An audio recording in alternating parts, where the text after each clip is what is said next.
Hey everybody, it is Melanie back with another Heavy Metallurgy review. Today I've got the new Cannibal Corpse album, Chaos Horrific.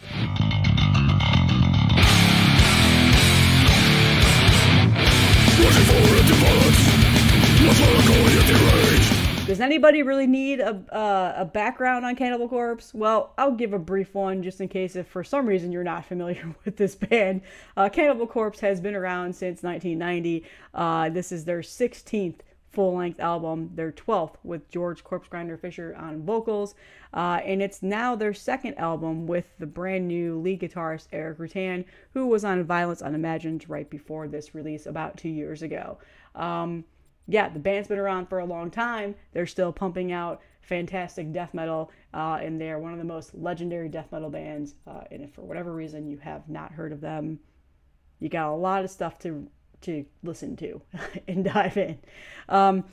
Before I get started on the music, just a little bit of a brief background on this. The album artwork is once again Vince Locke, who nailed it. I absolutely love this album artwork. I think if I were to walk into a store and see this on a shelf and I had never listened to Cannibal Corpse or wanted to check out some new death metal, I would immediately pick this up based off of this album art. So big fan of that. And when it was released and finally announced, I was super pumped about it.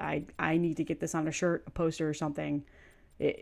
It'll happen. The band consists of Corpse Grinder on vocals, Eric Rutan on lead guitars, Rob Barrett rhythm guitar, Alex Webster bass, and then Paul on drums, who is simply a shining star on this album. Some of Paul's best works to date. So let's get into it. It's a 40-minute long album, so a little bit shorter on the time frame, but I don't think that it's too short. I think it's a pretty good runtime in terms of this album. Death metal albums, to me, the sweet spot is that 40-45 minute. Anything after that can get a little bit long, in my general opinion. Some people are finding that to be a con for this. They wanted it to be a little bit longer, but I think it's just right there, a sweet spot for me. It consists of 10 songs, and it had 2 singles. One of the singles that really sold me on this album, that made me really excited about it, was Bloodblind. So definitely go out and check out that video. I believe they released some sort of a music video, which bands still do that. They still do that. So that's on the Metal Blade YouTube. Right out the gate, this album starts off strong, aggressive, fast, with an incredible bass line on Overlords of Violence. Perfect album starter, really gravitates and clicks you right into the album with that. George comes in with his standard growls that he has.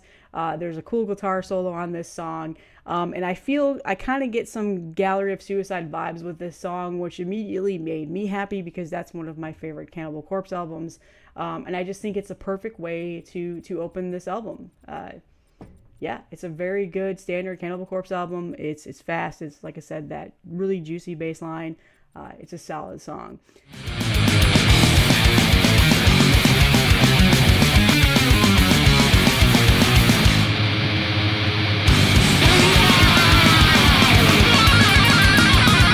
From there, we go into Frenzied Feeding. This is a standard Cannibal Corpse song. It's got chugging guitars, aggressive drum slapping, which again, Paul's drumming on this album is spectacular. This song definitely noted for that. You've got the normal Corpse Grinder barking growls that he does. It does have a little bit of a slower mid-pace halfway through the song, which I like that. I like that they changed it up a little bit, and then again, an amazing guitar solo within this. I do love how this song ends, where they're screaming Frenzied Feeding. It's just a very death metal song that gets you amped up, and I think that is just a stellar way of how they ended that song. It's very much a Cannibal Corpse song. They're a well-oiled machine at this point.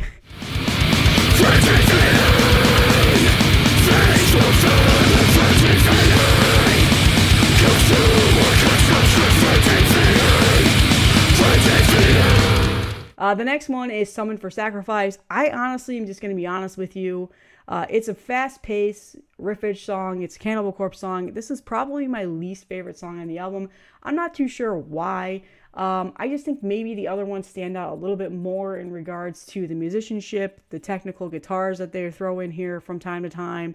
And this one maybe just didn't click with me. right off the bat. That's not to say it's a bad song by any means. It's just not my favorite one on this album, but it does go well with Frenzy Feeding before that and Bloodblind right after this. It flows well. It just, in general, if I had to say there was a weaker song in this album, to me personally, it's this one. Other people will probably disagree, but that's really all I have to say on it. I don't have a whole lot of strong feelings around it other than just that it's a good Cannibal Corpse song. Next is Bloodblind. This is by far one of my favorite songs on the album. I love the groove on this song. It's a little bit of a slower paced, groovier song. Has got some older school Cannibal vibes to it, that's for sure. I feel a little bit more of the Gallery and Vile kind of vibes on this in regards of how the song is written. There's not much vocal variance with Corpse Grinder, though, for this song. You don't get any of those highs that he tends to do in some of the other albums that he's on. But it's got a nice chug to it, and I just love how it's a lower end, groovier song. It's definitely a highlight of this album for me. And again, it was a single for this album, so I think it's a nice change. It's definitely the more slower paced song on this record. Still aggressive and still in your face and still menacing, but it's got that slower, groovier sound to it. Seas are gone, as far as the eye can see, saturating the vision. Eternally, this is not a fallacy. Next up is Vengeful Invasion. This song is a very good technical death metal song. And not technical in the fact that it's so noodly it hurts your brain, but it does have a lot of technical noodly guitar in it, great riffs, and like I said, it feels like a technical death metal song, not in so much of the vein that it just like completely destroys your brain with so much guitar noodling, or like, look at me, I'm a great guitarist. Not like that, but it's just definitely, it stands its place for being one of the best songs on this album.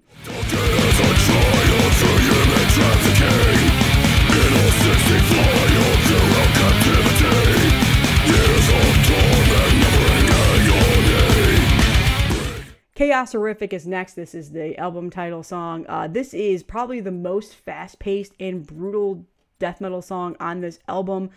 It's relentless, it's chuggy, and it's just very in your face. This felt a lot more old school. They definitely threw it back for this song, and not as current Cannibal Corpse sound. They definitely feels more of like an older school death metal song in that regards. I would say this is probably Corpse Grinder's shining moment on the album. His vocals are very strong. They are throughout the whole entire album, but this song in particular, with the pace of it, he keeps up. He's got that brutal, assaulting, pummeling vocal style. And it really makes, again, one of the best songs on this album.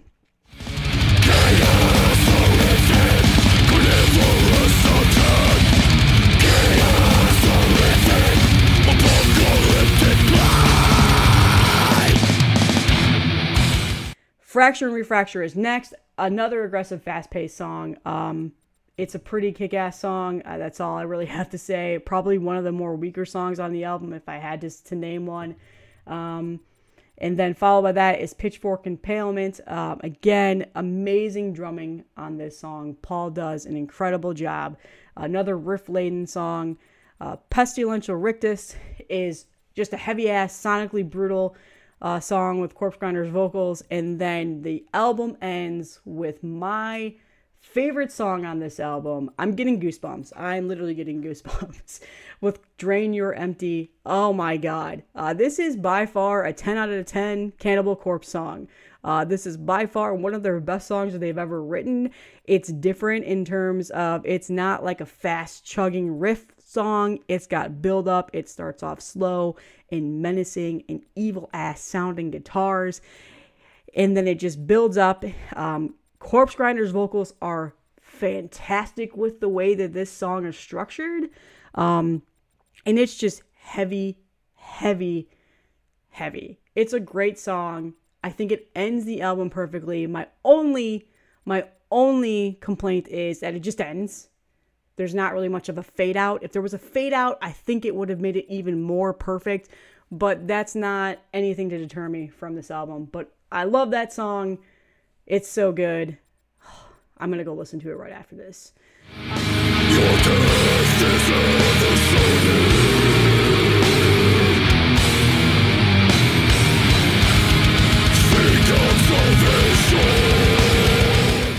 So in general, Cannibal Corpse are not really reinventing the wheel here. It's a Cannibal Corpse album. You know exactly what you're getting with this band, but that's not a bad thing by any means. There's aggression. The musicianship and the guitars is spectacular. I think Eric Rutan is adding a layer of guitar writing to this band. I think he's starting to come into form with this album, and I think it's leaps ahead of Violence Unimagined when it comes to the craftsmanship of the guitar writing that they put onto this. They haven't lost their edge by any means in terms of their songwriting. The aggression's still there. It's still very much that Cannibal Corpse brutality that everybody loves. And like I said, Paul's drumming on this was spectacular. Those are the shining moments. Now, it's not all fantastic.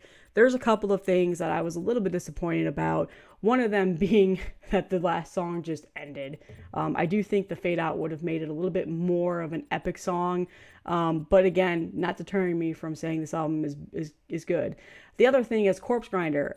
His vocal variance is very minimal on this. It is very much the standard growl barking style of Corpse Grinder. He does not go into the high screams that he tends to do in some of his earlier releases, notably Gallery of Suicide, Vile, those other albums, Bloodthirst. And I like those. I love when Corpse Grinder does those variances. So his vocal performance on here, while yes, still spectacular after all these years, and I'm sure it's very hard, on the vocal cords with how he sings. Those highs, I miss them a lot on this album. They're very much still there in like a song or two, but it's not throughout the whole entire album like he, most notably in earlier releases. But again, with age, I would imagine that might be harder to do. I'm not sure. I'm not a vocalist. I don't 100% understand the process or how that works. But his vocal delivery here is a little just very much linear and across the whole entire album. So if you're looking for more of the delivery to be different with Corpse Grinder, you're not going to get that. It's a very just like, hey, this is Corpse Grinder. It's him. You're going to put this album on. Everybody's going to know it's Cannibal Corpse just because it's that standard sound that he has. Again, not deterring me from saying this is a good album by any means. It's just one of those things that I've noticed has become less and less when the more that they release albums. So again, that may just come with age. I'm not too sure, but his aggression and his brutality in his vocal delivery is still very much there. He has not lost any of that after all of these years. So there is that point to make. All in all, it's a great Cannibal Corpse album. I think it's by far one of the best Corpse Grinder albums to come out in recent years. I think it's leaps ahead of Violence Unimagined, and I'm very excited that it didn't disappoint me by any means. And I think there are several songs in here that are going to stand up to be some of the best Cannibal Corpse albums that people are going to throw into mixes and shuffles on their Spotify playlists by far. Highly recommend it to anybody that's a Cannibal Corpse fan. Highly recommend it to anybody that's getting into death metal. This is a very good album to listen to. I think it would be a good gateway album for these newer death metal fans. And yeah, they still are the legendary death metal band that I absolutely love. That's all that I have today. I hope everybody enjoys this release as much as I have. Again, it's Cannibal Corpse. And I will see you guys in the next one.